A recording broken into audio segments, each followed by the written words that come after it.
नमस्कार, कामतगिरी अभय न्यूज में आप सभी दर्शकों का स्वागत है और मैं हूं सोफिया। अब डालते हैं एक नजर आज के मुख्य समाचारों पर।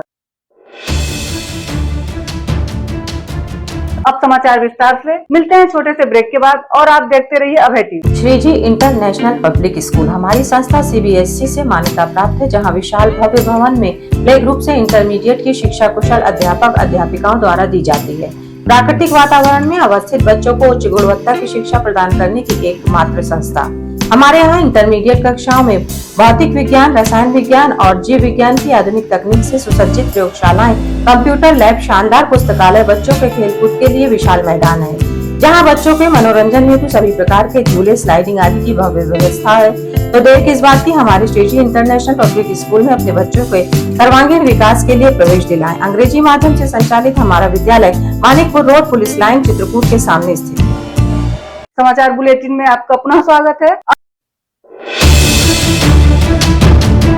चित्रकूट का सहायक संभागीय परिवहन कार्यालय, जहां पर ARTO विवेक शुक्ला के ऊपर दलालों को संरक्षण देकर भ्रष्टाचार का कारोबार चलाने का लग रहा है आरोप। में आप देखेंगे तो इनके यहाँ पूरा भ्रष्टाचार के गड्ढा है। कोई व्यक्ति चला जाए, किसी का कोई काम नहीं होता, बिना भ्रष्टाचार के कोई काम नहीं होता। विडंबना वाली बात तो यह रहती है कि इस कार्यालय में बिना दलालों के कोई भी काम नहीं होता। यदि कोई सीधे काम करवाना चाहता है तो उसके ऊपर दबाव बनाकर दलालों द्वारा करवाया जाता है काम। मेरी जानकारी में 2-2, 3-3 लोग रखे हैं जो पैसे की वसूली करते हैं। मुझे लगता है इस जिले में इतना बड़ा, अगर इनकी संपत्ति की जांच करा दी जाए, इनकी जांच करा दी जाए, इतना बड़ा भ्रष्टाचार सामने आएगा कि जीरो टैलेंट दूर दूर तक दिखाई नहीं देगा। ARTO विवेक शुक्ला के ऊपर लोगों ने यहां तक आरोप लगाया है कि उनके इशारे पर ही यहां पर जो ओवरलोड वाहन चलते हैं उनको इनका संरक्षण प्राप्त है। जहां तक मेरी जानकारी है, तो मुझे जहां तक जानकारी मिली कि ये 2-2, 3-3 आदमी रखे हैं जो केवल भ्रष्टाचार की वसूली करते हैं। मतलब अगर कोई गाड़ी पलट जाए, अभी आपने इनके एक वीडियो ने कई वीडियो देखे होंगे, इतने हरिचंद हैं ये कि आप देखते होंगे कि ये पूरी तरह से खुलेआम वसूली करने का काम करते हैं। वहीं इनका पैतृक स्थान मिर्जापुर और प्रयागराज होने की वजह से यह कार्यालय आते तो जरूर हैं, लेकिन फील्ड में छापेमारी के बहाने निकल जाते हैं।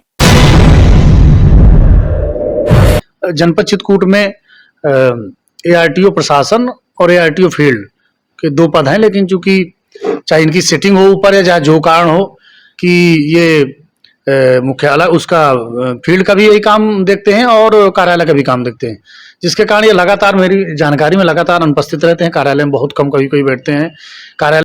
और आने वाली जनता इनके ना मिलने पर लगातार परेशान रहती है। दूसरा कारण क्या है, बीच में आपने देखा होगा कि एक प्रकरण में प्रदेश के मुख्यमंत्री जी को सरकार ने निलंबित किया और इतने पावरफुल आदमी है कि ये जाके अपना स्टे ले आए। स्टे लेने के बाद भी कई ऐसे प्रकरण आए मेरे जो संज्ञान में भी है, लगातार इनकी शिकायत हुई, लेकिन पता नहीं कौन सा मोह माया इन्होंने छोड़ रखा सरकार में, कितना पैसा या कितना भ्रष्टाचार खिला दिया कि आज तक इनकी पूरे जिले में तैनाती और खुलेआम गुंडाई कर रहे हैं, खुलेआम ट्रक वालों से वसूली कर रहे हैं, खुलेआम गाड़ियों से वसूली करते हैं। आप ज्यादा नेतागिरी करोगे, आप ज्यादा इनसे सवाल करोगे, चाहे आप मीडिया के लोग होगे या कोई भी व्यक्ति होगे, आप जब ज्यादा सवाल करोगे तो आपको मुकदमे भी लगवाने का काम ही करते हैं। वहीं सदर विधायक ने उनके इस रवैया पर प्रमुख सचिव परिवहन को पत्र भेजकर कार्रवाई करने की मांग की है। अवसर मिलेगा तो मैं जरूर जल्द ही इनके कार्यालय भी जाने का काम करूंगा। इनकी बात पहले भी मैं ऊपर अधिकारियों को, उच्च अधिकारियों को भेज चुका हूं। मैं जल्द इनके खिलाफ पत्राचार भी करूंगा। अवसर मिलेगा मुझे तो मैं सदन में भी बात रखूंगा और मैं जिले के अधिकारियों से भी अपील करूंगा कि ऐसे भ्रष्ट अधिकारी जिसको आप जानते हो और जो पूरे खुलेआम ऐसा लगता है कि जिले का ये बॉस ARTO है, तो ऐसे व्यक्ति के खिलाफ सख्त कार्रवाई होनी चाहिए और ऐसे व्यक्ति को फील्ड में रहने का या जनता के बीच में रहने का मुझे नहीं लगता कि कोई अधिकार है। इनके खिलाफ सख्त सरकार को कार्रवाई करना चाहिए और अगर सरकार की मंशा है कि खूब कमाओ, खूब यहाँ खर्च करो, खूब लखनऊ में दो, तो अलग विषय है, वो सरकार की इच्छा। वहीं ARTO विवेक शुक्ला ने सदर विधायक द्वारा लगाए आरोपों का स्पष्टीकरण देते हुए कुछ इस प्रकार जानकारी दी। माननीय विधायक श्री अनिल प्रधान जी ने अभी मेरे ऊपर कुछ आरोप लगाए हैं। उन आरोपों से मैं असहमत हूं और मैं अपना पक्ष रखते हुए आपके माध्यम से चित्रकूट की जनता को बताना चाहता हूं कि चित्रकूट प्रशासन ने थाना बहिलपुरवा में अवैध खनन के विरुद्ध एक अभियान चलाया था। उसके अंतर्गत अवैध खनन करने वाले कई ट्रैक्टरों को पकड़ के बंद कर दिया गया था। उसमें से एक ट्रैक्टर जो बंद हुआ था उसका नंबर था UP 96N1055। इस ट्रैक्टर के ऊपर 70,600 रुपए का जुर्माना किया गया था। माननीय विधायक श्री अनिल प्रधान जी ने 19 तारीख को मुझे फ़ोन किया और मुझसे कहा कि वह ट्रैक्टर उनके भांजे का है और मैं उसमें लगने वाले जुर्माने में उसे छूट दे दूं। चूंकि यह मामला राजस्व का था, अतः मैं माननीय विधायक जी की उस बात का अनुपालन नहीं कर पाया। मैंने राजस्व के हित में पूरा जुर्माना जमा कराया और 70,600 रुपये जमा करने के बाद ही मैंने उस ट्रैक्टर UP 96N1055 को रिलीज किया। संभवतः इसी बात से माननीय विधायक जी मेरे प्रति थोड़ा नाराज लग रहे हैं।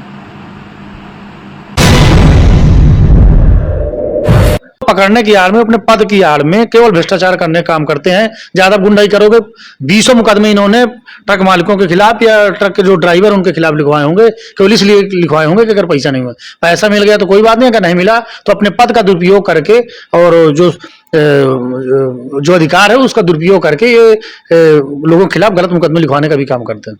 लेकिन सवाल यह उठता है, ये केवल सदर विधायक द्वारा ही आरोप नहीं लगाया जा रहा है, बल्कि इनके ऊपर कई लोगों ने भ्रष्टाचार के आरोप लगाए हुए हैं।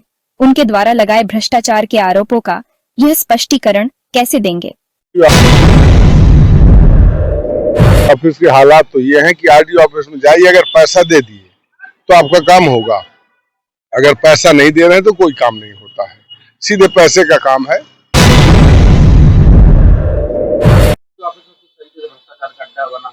देखिए, जब से यहाँ पर जो ARTO विवेक शुक्ला आए हुए हैं, तब से अक्सर तरह तरह की घटनाएं सुनने को मिल रही हैं। अक्सर देखा जाता है कि जो वहाँ पर RTO ऑफिस है उसके अगल बगल बिचौलिए अपना स्थान जमा चुके हैं। जो भी आम जनता वहाँ पर काम के लिए जाती तो बिना पैसे कोई काम वहाँ पर नहीं हो रहा है। आखिर में डालते हैं एक नजर आज के मुख्य समाचारों पर।